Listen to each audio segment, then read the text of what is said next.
Oh boy, we have a lot to cover today. I thought I was done talking about Canada Post, but there's some interesting developments here and some things that I need to talk about because next week may be the start of the end of the strike, but that's not a guarantee. The strike may not actually be over. Even though they're forced to essentially end it, there still needs to be an agreement on other parties. Now, before I get to some news, some comments, there is one article that I wanted to talk about that I found very interesting. Local MP calls decision to force Canada Post employees back to work as cowardly. Now, this was released today. The MP for Windsor West, which has the highest unemployment in all of Canada, says the move made by the federal government to force Canada Post employees back to work is cowardly. Brian Mass is criticizing the government's decision to order workers back to work after 4 weeks of being on strike, which was quite a long strike. Ridiculously long strike. The announcement was made Friday morning by Federal Labor Minister Stephen McKinnon, who said he's calling a timeout in the strike and is asking the Canada Industrial Relations Board to send about 55,000 employees back to work. Now, this board is going to be part of the decision-making progress. We're going to get through the process. We're going to get to that in a little bit. McKinnon says the Crown Corporation and the Canadian Union Postal Workers are at an impasse, and the negotiations have been going on the wrong direction after a federal appointed mediator withdrew themselves 2 weeks ago. Now, he says these workers have a right to strike. This approach from the government is actually very cowardly. And what I mean specifically about that is they don't even begin legislation into the House of Commons to vote on. They just have the minister use an escape clause to bring them to a mandatory return to work versus out of actually having a debate or a vote in the House of Commons. That's true. And I think one of the reasons why they didn't have a vote is because Jagmeet Singh and the NDP party already said that if it came to that, they would go to even a vote of no confidence. So they didn't want to bring it there. They just wanted to go straight to just forcing them back to work through this interesting mandate here. When you have the CEO of the Canada Post who receives annually over $500,000, that's a lot of cheddar, plus bonuses, that's outrageous that our workers just want to basically have a safe place to go to work and then go home to their families. What isn't really well known is that some of our workers, because of they've shortchanged them with regards to sorting the mail, are out there at 7 o'clock at night in the dark doing postal delivery, and that's just unacceptable for a safety perspective. And it does get dark pretty early though in Canada. Like around this time of year in December, it can get dark at like 4:30. Which is kind of crazy. He says it's frustrating that the workers will be thrown back to work to deal with the holiday rush. And again, this is one thing that I was talking about earlier. The longer the strike was going to go out, the first day back to work, especially if you're doing before the holiday season, is going to be brutal. I mean, if you guys were striking past the holiday season, if that was going on, I think it would be even worse. But regardless, let's take a look right now at some interesting TikToks that I found, and then after that we're gonna go to some comments that you guys left on the last video, and I appreciate all the comments. The last video did really well and I love all the comments. I'm sorry I'm not gonna be able to get to every single comment, but I'll be able to read a few. But before we do that, let's get to some of these TikToks here because some of them are juicy. The government is intervening in the Canadian postal workers' strike. Federal Labor Minister Stephen McKinnon says negotiations are at an impasse and that Canadians are fed up. He's asked the Industrial Relations Board to report on whether it thinks a deal can be struck by the end of the year. If it deems a deal is unlikely, Canada Post workers will be ordered back to work. Key issues in the strike include wages, job security, and how to staff a proposed expansion into weekend delivery. Yeah, so again, it's not a guarantee that they even will be forced to go back to work. There's still a second process to determine that. That's why a lot of people were trying to figure out what the heck is going on. Like, can I deliver parcels on Monday? Hold your parcels.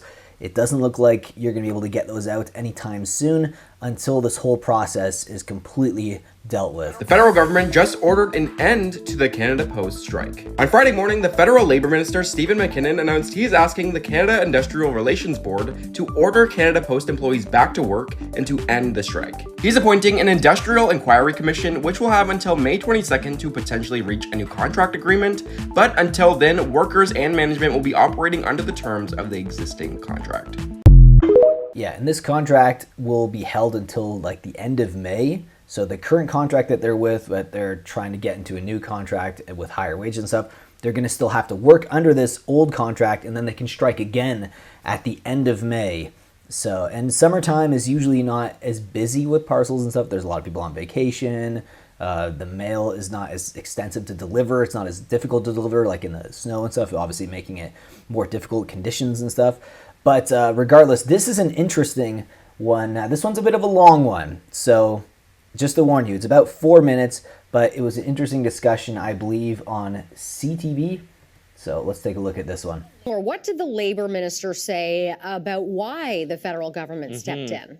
Yeah, well, for many reasons, especially since it had reached day 29. But really, the last straw for Labor Minister Steve McKinnon was that he said that the talks had, quote, taken a turn for the worse, that both sides were at an impasse, and he did not see either side moving closer towards a middle ground. So he said this was really, in many ways, the last option available in terms of the federal government stepping in, using powers under the Canada Labour Code, and now telling the Canadian Industrial Relations Board, or the CIRB, to order workers back to their jobs if they also believe that both parties are at an impasse. McKinnon says mail could be flowing as early as next week when asked when that might happen. And he also said the two parties are going in the wrong direction. Canadians are rightfully fed up, and that it's the government's responsibility to maintain, quote, industrial peace. He spoke of prosperity of community and workers being at risk, that this wasn't an easy decision to make. He also spoke about why the federal government needed to step in, speaking of, Canada Post not processing an estimated 1 million parcels a day, affecting charity fundraising and small communities that are dependent on mail, including Indigenous communities, not getting essential items, including medicine. He also spoke about some items, government items and papers that can only be sent through Canada Post because of its sensitive nature. So he spoke of 1.65 million pieces of government personal correspondence in storage awaiting delivery. Also, nearly 200,000 passports that have not been delivered, and about 50,000 permanent residence cards. So that's the laundry list of the reasons McKinnon said, look, there was no other way. The federal government and Ottawa had to step in. And Kamal, the union not thrilled, to say the least. Yeah, absolutely. We're going to read you a little bit of their statement that they sent just minutes after Steve McKinnon spoke publicly. So what they said was that they denounced McKinnon's move in the strongest terms. Today, the union has learned that the Minister of Labour is using his powers under Section 107 of the Canada Labour Code to order striking postal workers back to work. It continued to say the union denounces in the strongest terms this, quote, assault on our constitutionality protected right to collectively bargain and to strike. And it continued to say this order continues a deeply troubling pattern in which the government uses its arbitrary powers to let employers off the hook, drag their feet, and refuse to bargain in good faith with workers and their unions. Now, while this battle continues, McKinnon was also asked when it comes to whether people will get their Christmas presents on time, will that happen? He said in, a roundabout way that he doesn't quite know, but that the party selected this timing for the strike and lockout. And, he wanted to give them as much time as possible to find a common ground through collective bargaining. But once 4 weeks had passed and, quote, the two sides were going, or the talks were taking a turn for the worse, that's when they felt like they had to step in. And as you mentioned, there's also an inquiry taking place now by the CIRB that has been launched for, in some ways, Renee, a complete revamp of Canada Post, and that report will be put forward in May of next year.